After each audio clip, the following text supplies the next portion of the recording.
I'm Kendi Ray and welcome to my channel. To anyone that's returning, thank you for coming back. To anyone that's new, hey, I'm Kendi Ray. And guys, make sure you like, comment, and subscribe. And then also hit the notification bell so you can be notified every time I upload. So, yeah guys, welcome. Don't you know those times when you just have that feeling to where it's just a feeling inside of your body when you know that you should do something or you shouldn't do something, or you should go this place or go that place or turn this way or whatever the case may be. You know those times when you just have that feeling, you just feel it inside of your body and you know that you should follow it. That's your intuition. And I think that we don't value our intuition enough. We don't give our intuition as much credit as we should. And we really should start doing that. And I only know this because I started doing this. When I started paying more attention and putting more value into my intuition, that's when my life just changed.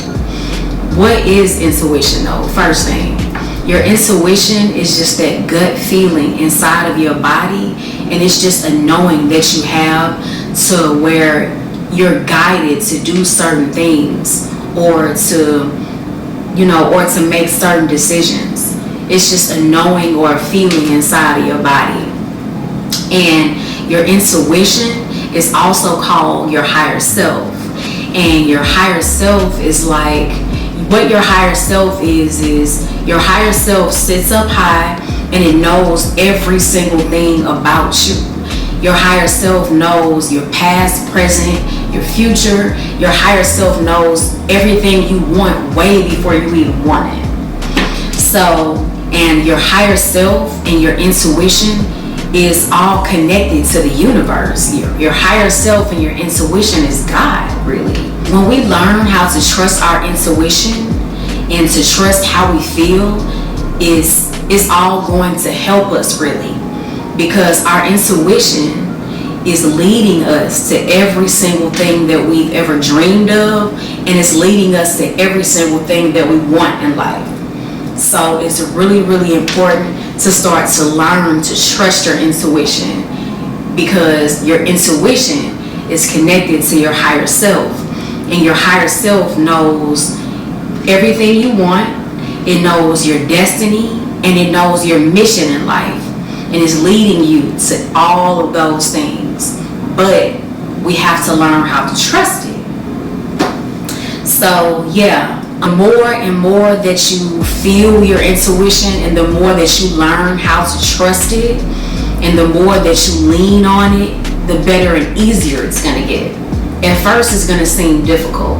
It's going to seem hard because when you first start doing something, it's not that easy, because your brain and your mind is used to operating a certain way.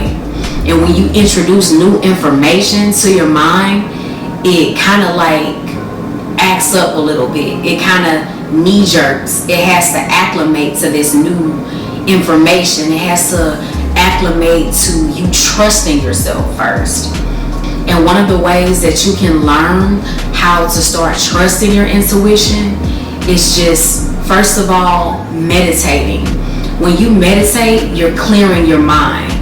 You are sitting in a quiet place for at least 5 to 10 or 15 minutes, and you're stopping all of your thoughts that come in, and you're stopping all of those thoughts so that you can make way for more new information to come in, so that new information can lead you to your manifestations or the things that you want in your life. So yeah, so with your intuition is, like I said, is leading you to your manifestations. And how the intuition works is that your intuition is leading you step by step by step to do this, do that, go here, go there. It's telling you all of these things because it's a step-by-step process that's going to lead you to your manifestations. It's going to lead you to the things you want. So it's really important to learn how to trust your intuition, because the intuition, it knows more than what our conscious mind knows. Our conscious mind only has the ability to keep inside of it what the main functions are. And the main functions are see, smell, hear, taste, and touch. Your conscious mind only is wired to keep you in survival mode, and that is for food, shelter, and water. Your conscious mind is not set up to get you the things that you want. That's what your subconscious mind is set up to do, which is below consciousness. And your subconscious mind and your intuition are connected. Your subconscious mind, your intuition, and your higher self, they're all connected and they're all working together. And so we have to get in flux with our intuition and our subconscious mind, and all of it is going to work together and lead us to the things that we want. So that's how it works.